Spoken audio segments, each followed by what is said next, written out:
Assalamualaikum warahmatullahi wabarakatuh. Saya Muzainatul Alia di 2019 Saya berasal dari jurusan Akuntansi Syariah, Fakultas Ekonomi dan Bisnis Family and Islam. Baik, di sini saya akan menjelaskan sedikit tentang ijarah alias wakalah dan kialah. Pertama sekali saya ingin menjelaskan sedikit tentang ijarah. Apa sih ijarah?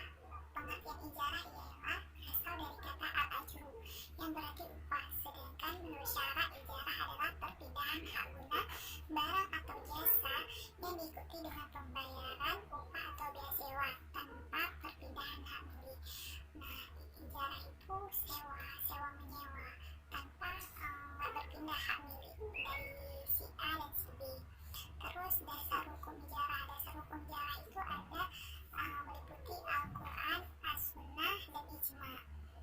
Selanjutnya yang C, rukun dan syarat ijarah, yaitu yang pertama akid, sifat akad, ujrah atau upah, dan manfaatnya.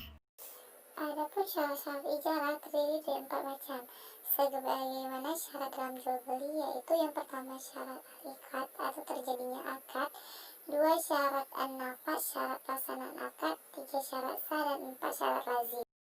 Itu adalah aliyah, yang dimana aliyah merupakan kata dasar dari at-tawur, yaitu ganti-mengganti pemanfaatan suatu kepada orang lain. Adapun aliyah secara terminologis ialah berarti pembolehan pemanfaatan suatu barang oleh pemilik kepada orang lain dengan tetap menjaga keutuhannya.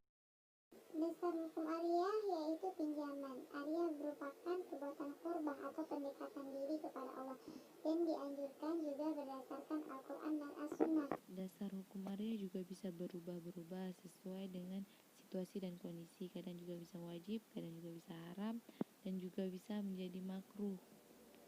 Selanjutnya itu adalah jenis-jenis pinjaman dan fadilahnya, di mana jenis-jenis pinjaman ini terdapat 2, yaitu pinjaman konsumtif dan produktif. Pinjaman konsumtif adalah pinjaman mengambilnya untuk memenuhi kebutuhan hidupnya, sedangkan produktif pinjaman yang diambil seorang tidak untuk memenuhi kehidupannya, tetapi untuk modal usaha. Nah, pinjaman konsumtif ini terdapat 3 macam, yaitu pinjaman orang lemah.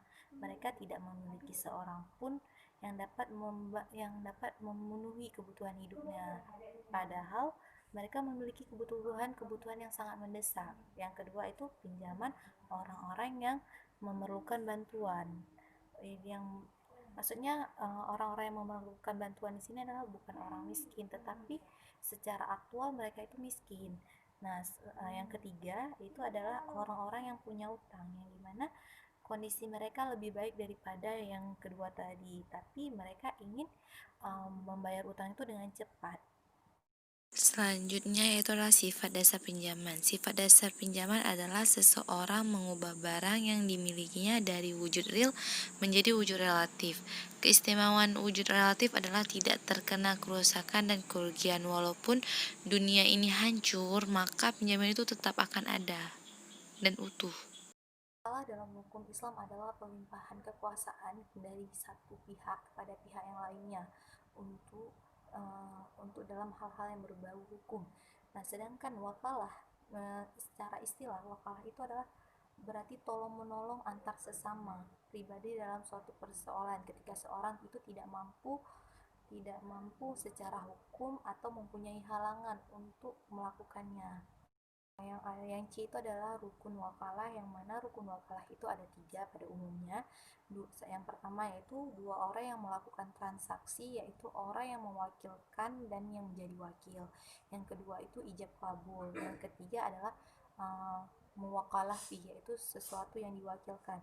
Sedangkan menurut mayoritas ulama selain Hanafiyah, rukun wakalah ada 4, yaitu orang yang mewakilkan, orang yang menerima, yang ketiga orang objek atau pekerjaan yang diwakilkan, yang keempat itu ijab dan qabul.